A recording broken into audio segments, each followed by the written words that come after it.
ಭ್ರಷ್ಟಾಧಿಕಾರಿಗಳಿಗೆ ಲೋಕಾಯುಕ್ತ ಅಧಿಕಾರಿಗಳು ಶಾಕ್ ಕೊಟ್ಟಿದ್ದಾರೆ. ಸೊ ಏಕಕಾಲಕ್ಕೆ ಬೆಂಗಳೂರು ಸೇರಿದಂತೆ 5 ಕಡೆಗಳಲ್ಲಿ ಈ ದಾಳಿ ಆಗಿದೆ.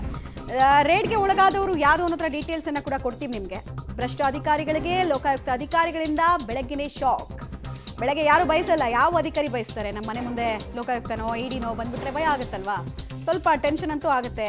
ಬೆಳಗ್ಗೆ ಕೋಲ್ಡ್ ವೆದರ್ ಇದ್ರೂ ಕೂಡ ಬೆವರು ಸುರಿಯುತ್ತೆ. ಪ್ರಕಾಶ್ಗೆ ಸಂಬಂಧಿಸಿದಂತಹ ಕಚೇರಿ, ಮನೆ ಸೇರಿದಂತೆ 5 ಕಡೆಗಳಲ್ಲಿ ದಾಳಿಯಾಗಿದೆ.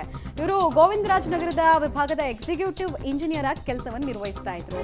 ಸಾಕಷ್ಟು ಆರೋಪಗಳು ಇವ್ರ ಮೇಲೆ ಕೇಳಿ ಬಂದಿತ್ತಂತೆ. ಈಗ ಸದ್ಯಕ್ಕೆ ದಾಖಲಾತಿಗಳ ಪರಿಶೀಲನೆಯಲ್ಲಿ ಅಧಿಕಾರಿಗಳಿದ್ದಾರೆ. ಆರ್ ನಗರದ ಮೀನಾಕ್ಷಿ ಲೇಔಟ್ನಲ್ಲಿ ಪ್ರಕಾಶ್ ಅವರ ಮನೆ ಇದೆ.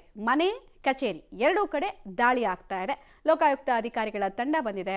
ಇವ್ರ ಮೇಲಿರುವಂತಹ ಆರೋಪ, ಇವರ ಆದಾಯ ಮತ್ತೆ ಆದಾಯ ಇದಕ್ಕಿದ್ದ ಹಾಗೆ ಕೆಲಸಕ್ಕೆ ಸೇರಿದ ತಕ್ಷಣಕ್ಕೆ ಏನಾದರೂ ಪಾಶ್ ಆದ್ರೆ ಇವರು ಶ್ರೀಮಂತಿಕೆ ಬಂತ ಇವ್ರಿಗೆ, ಆದಾಯಕ್ಕೂ ಇವರು ನಡೆಸ್ತಾ ಇರುವಂತಹ ಜೀವನ ಶೈಲಿಗೂ ವ್ಯತ್ಯಾಸಗಳು ಎಷ್ಟರ ಮಟ್ಟಿಗಿದೆ ಎಲ್ಲ ತಿಳ್ಕೊಳ್ತಾರೆ. ಮತ್ತೆ ದಾಖಲಾಗಿರುವಂತಹ ಕಂಪ್ಲೇಂಟ್ಗೆ ಪೂರಕವಾಗಿ ಡಾಕ್ಯುಮೆಂಟ್ ಸಿಗುತ್ತಾ ನೋಡ್ತಾರೆ. ಆಮೇಲೆ ಸಹಜವಾಗಿ ಅಸೆಟ್ಗಳನ್ನು ಕೂಡ ವ್ಯಾಲ್ಯೂಯೇಷನ್ ಮಾಡ್ತಾರೆ. ತಗೊಳ್ಳೋ ಸಂಬಳಕ್ಕೂ ಇರೋ ಲೈಫ್ ಸ್ಟೈಲ್ಗೂ ಸಾಮ್ಯತೆ ಇದೆಯಾ ಅಂತೆಲ್ಲ ನೋಡ್ತಾರೆ.